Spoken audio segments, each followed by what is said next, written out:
Welcome to the Banker Lamp. Please enjoy the video. You begin by verifying prerequisites. Confirm your OS build and model, and make sure dark theme support is present. Once done, enable required developer or accessibility toggles. These allow deeper UI changes. You should back up notification preferences and note any custom launcher or third-party app that affects the status bar. Then install or update the system or theming app to the latest build, because compatibility matters. This prevents theme mismatches and ensures the next steps will apply cleanly. Now, you modify the notification bar itself. Open the theming tool or system UI tuner and find the notification bar color controls. You will set background to a near black value and change icon/text foreground to a high contrast color so readability holds.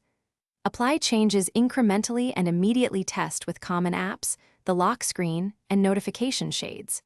If icons look off, tweak alpha or adaptive color settings. This ensures consistent contrast across light and dark elements and avoids clipped or... To finish, save your theme as a named preset and create a fallback backup, then reboot to apply system-wide.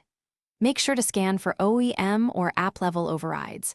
Some manufacturers or apps force light icons or colors, so disable those overrides or grant necessary permissions. If you hit visual glitches, clear launcher and theming app cache, reapply the dark theme, and if needed, restore your backup. One tip: toggling the dark mode system setting off and on often forces dependent UI elements to refresh and resolve lingering issues. Thanks for watching. If this was helpful, leave a like and consider subscribing. See you next time.